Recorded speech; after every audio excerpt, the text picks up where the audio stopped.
ಪ್ರತಿಯೊಬ್ಬ ಆತ್ಮೀಯ ಸರ್ಕಾರಿ ನೌಕರರು, ನಿವೃತ್ತ ಸರ್ಕಾರಿ ನೌಕರರು, ಪಿಂಚಣಿದಾರರು, ಅನುದಾನಿತ ನೌಕರರು, ಗುತ್ತಿಗೆ ನೌಕರರು, EPFO ನೌಕರರು ಹಾಗೂ ಹಿರಿಯ ನಾಗರಿಕರಿಗೆ ಪಿಂಚಣಿ ವಿಚಾರದಲ್ಲಿ ಒಂದು ವಿಶೇಷವಾದ ಶುಭ ಸುದ್ದಿಯನ್ನು ತೆಗೆದುಕೊಂಡು ಈ ದಿನ ಬಂದಿದ್ದೀನಿ. ಪ್ರೈವೇಟ್ ಸೆಕ್ಟರ್ ಇರ್ಬೋದು ಅಥವಾ ಗೌರ್ಮೆಂಟ್ ಸೆಕ್ಟರ್ ಇರ್ಬೋದು, ಪ್ರತಿಯೊಬ್ಬರಿಗೂ ಕೂಡ ಅವರ ಜೀವನಕ್ಕೆ ವರದಾನವಾಗುವಂತಹ ಒಂದು ಯೋಜನೆಯನ್ನು ಕೇಂದ್ರ ಸರ್ಕಾರ ಘೋಷಣೆ ಮಾಡಿದೆ. ಇದರಿಂದ ರಾಜ್ಯ ಸರ್ಕಾರಿ ನೌಕರರಿರ್ಬೋದು, ಕೇಂದ್ರದ ಪಿಂಚಣಿದಾರರಿರ್ಬೋದು, ಪ್ರತಿಯೊಬ್ಬರಿಗೂ ಉಪಯೋಗ ಆಗತ್ತೆ. ಇನ್ನು ಮುಂದೆ ಪಿಂಚಣಿ ಪಡೆಯುವುದು ಅತಿ ಸುಲಭ, ಯಾವುದೇ ಕಷ್ಟಕರ ಇಲ್ಲದಂತಲೇ ಸುಲಭವಾಗಿ ಪಿಂಚಣಿಯನ್ನು ಪಡ್ಕೊಳ್ಳೋಕ್ಕೆ ಅವಕಾಶಗಳು ಇರುವಂಥ ಈ ಯೋಜನೆಯನ್ನು ಘೋಷಣೆ ಮಾಡಿದೆ. ಪ್ರತಿಯೊಬ್ಬರೂ ಇದರ ಉಪಯೋಗವನ್ನು ತಪ್ಪದೇ ಪಡೆದುಕೊಳ್ಳಿ. ಏನು ಈ ಯೋಜನೆ ಅನ್ನೋದ್ರ ಬಗ್ಗೆ ವಿವರವಾದ ಮಾಹಿತಿಯನ್ನು ತಮ್ಮ ಮುಂದೆ ಶೇರ್ ಮಾಡ್ತೀನಿ.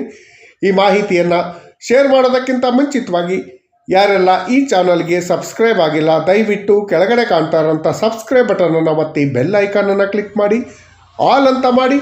ನೀವು ಫೇಸ್ ಮಾಡ್ತಾ ಇರೋಂಥ ಎಲ್ಲ ಪ್ರಾಬ್ಲಮ್ಗಳನ್ನು ಲೀಗಲ್ ಆಗಿ ಸಾಲ್ವ್ ಮಾಡ್ಕೊಳ್ಳೋಕ್ಕಿರೋಂಥ ಉತ್ತಮ ವೇದಿಕೆಯಾದ ಸರ್ಕಾರಿ ನೌಕರ ಮಿತ್ರ ಯೂಟ್ಯೂಬ್ ಚಾನಲ್ಗೆ ಸಬ್ಸ್ಕ್ರೈಬ್ ಮಾಡ್ಕೊಳ್ಳಿ, ಜಾಯ್ನ್ ಆಗಿ. ಸ್ನೇಹಿತರೆ, ಪ್ರತಿಯೊಬ್ಬರು ಒಂದಲ್ಲ ಒಂದಿನ ರಿಟೈರ್ಡ್ ಆಗಲೇಬೇಕು.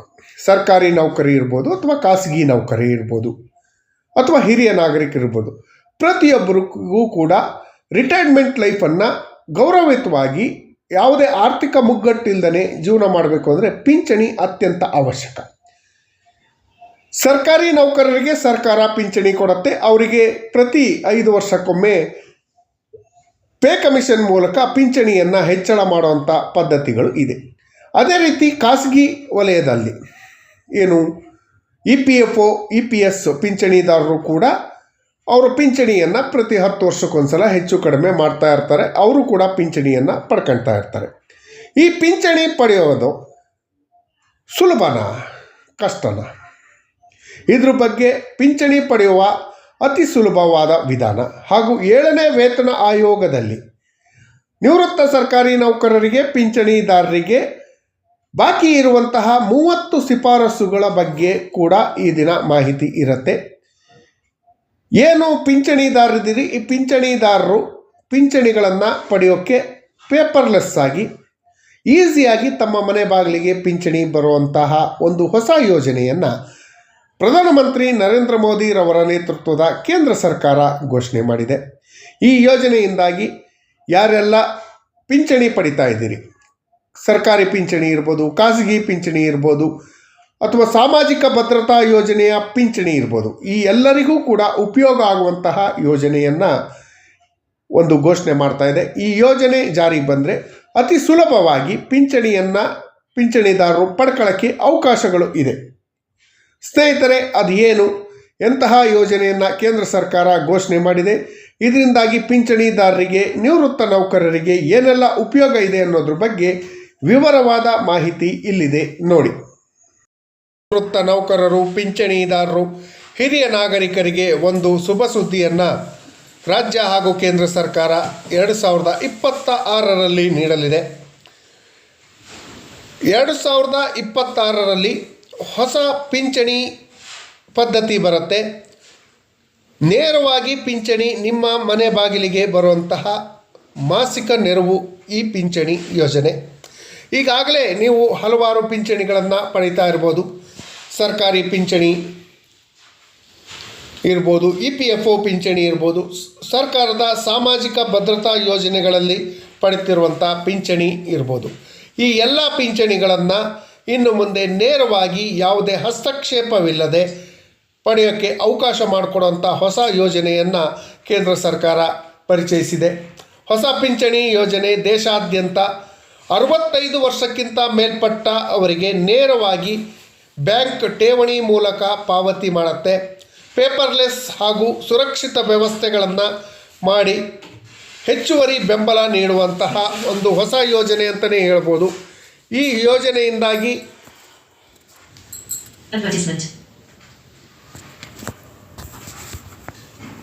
ಹಿರಿಯ ನಾಗರಿಕರಿಗೆ, ನಿವೃತ್ತ ನೌಕರರಿಗೆ, ಪಿಂಚಣಿದಾರರಿಗೆ ಭಾರಿ ಲಾಭ ಆಗತ್ತೆ.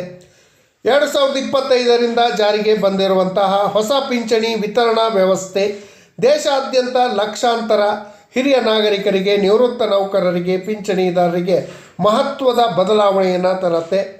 65 ವರ್ಷ ಅಥವಾ ಅದಕ್ಕಿಂತ ಹೆಚ್ಚಿನ ವಯಸ್ಸಿನ ವೃದ್ಧರು ಬ್ಯಾಂಕ್ ಖಾತೆಗಳಿಗೆ ನೇರವಾಗಿ ಪಿಂಚಣಿ ಜಮಾ ಮಾಡುವ ಈ ಯೋಜನೆ ಹಳೆ ನಗದು ಆಧಾರಿತ ವ್ಯವಸ್ಥೆಯ ತೊಂದರೆಗಳನ್ನು ನಿವಾರಣೆ ಮಾಡಿ ಪಿಂಚಣಿದಾರರ ಸ್ನೇಹಿಯಾದ ಯೋಜನೆ ಇದಾಗಿದೆ. ಈ ಯೋಜನೆಯ ಜೊತೆಯಲ್ಲಿ ಸರ್ಕಾರ ಹೊಸ ಯೋಜನೆಗಳನ್ನು ಪಿಂಚಣಿದಾರರಿಗೆ ಉಪಯೋಗ ಆಗುವಂಥ ಯೋಜನೆಗಳನ್ನು ಮಾಡಿದೆ. ಅದಕ್ಕೆ ಸಂಬಂಧಪಟ್ಟಂಥ ವಿಡಿಯೋಗಳನ್ನು ಈ ಚಾನಲ್ನಲ್ಲಿ ಹಾಕಿದ್ದೀನಿ.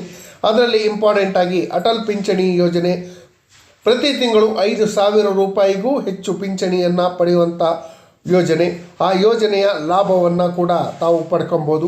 ಅದ್ರ ಜೊತೆಯಲ್ಲಿ ಕರ್ನಾಟಕ ರಾಜ್ಯದಲ್ಲಿರುವಂಥ ನಿವೃತ್ತ ಸರ್ಕಾರಿ ನೌಕರರು, ಪಿಂಚಣಿದಾರರಿಗೆ ಉಪಯೋಗ ಆಗುವಂತಹ ಯೋಜನೆಗಳನ್ನು ಸರ್ಕಾರ ಘೋಷಣೆ ಮಾಡಬೇಕು. ಅದರಲ್ಲಿ ಇಂಪಾರ್ಟೆಂಟಾಗಿ ಕ್ಯಾಶ್ಲೆಸ್ ಟ್ರೀಟ್ಮೆಂಟ್ ವ್ಯವಸ್ಥೆ, ನಿವೃತ್ತಿಯಾದ ನಂತರ ಬರುವಂಥ ಸ್ವಲ್ಪ ಸಂಬಳದಲ್ಲಿ ಪಿಂಚಣಿಯಲ್ಲಿ ಜೀವನ ನಿರ್ವಹಣೆಯ ಕಷ್ಟ ಆಗಿರುತ್ತೆ.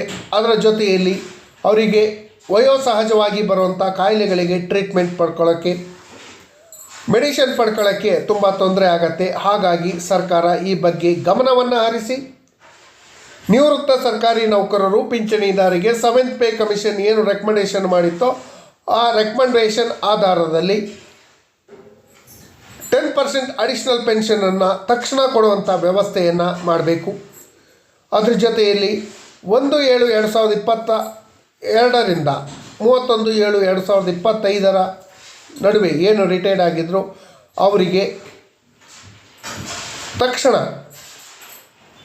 7ನೇ ವೇತನ ಆಯೋಗದ ಸೌಲಭ್ಯಗಳನ್ನು ನೀಡಬೇಕು. ಅದ್ರ ಜೊತೆಯಲ್ಲಿ EPFO ನೌಕರರು, ಕಾರ್ಮಿಕರು, ಪಿಂಚಣಿದಾರರಿಗೆ, ನಿವೃತ್ತ ನೌಕರರಿಗೆ ಕನಿಷ್ಠ ಪಿಂಚಣಿಯನ್ನು 7,500 ರೂಪಾಯಿಗಳಿಗೆ ಹೆಚ್ಚಿಸುವಂಥ ಕೆಲಸಕ್ಕೆ ಕೇಂದ್ರ ಸರ್ಕಾರ ಕೈ ಹಾಕಿ ಪ್ರತಿಯೊಬ್ಬ ಪಿಂಚಣಿದಾರರ ಬಾಳಿಗೆ ಬೆಳಕಾಗುವಂತಹ ಯೋಜನೆಗಳನ್ನು ಘೋಷಣೆ ಮಾಡಬೇಕು ಅಂತ ಹೇಳಿ ಸರ್ಕಾರದಲ್ಲಿ ಮನವಿಯನ್ನು ಮಾಡ್ಕೊಳ್ತೀನಿ.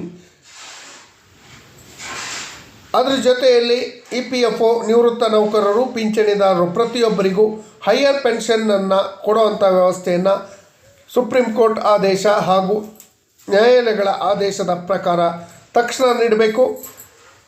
ನಿವೃತ್ತ ನೌಕರರು, ಪಿಂಚಣಿದಾರರಿಗೆ ಉಪಯೋಗ ಆಗುವಂತಹ ಯೋಜನೆಗಳನ್ನು ಮಾಡಬೇಕು.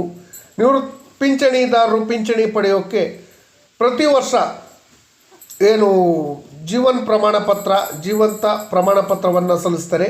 ಆ ಪ್ರಮಾಣಪತ್ರವನ್ನು ಸಂಬಂಧಪಟ್ಟ ಇಲಾಖೆಯವರು ಪಿಂಚಣಿದಾರರ ವಿಳಾಸಕ್ಕೆ ಬಂದು ಚೆಕ್ ಮಾಡ್ಕೊಂಡು ಇಲ್ಲೇ ಕಲೆಕ್ಟ್ ಮಾಡ್ಕೊಂಡು ಹೋಗುವಂಥ ವ್ಯವಸ್ಥೆಯನ್ನು ಮಾಡಬೇಕು.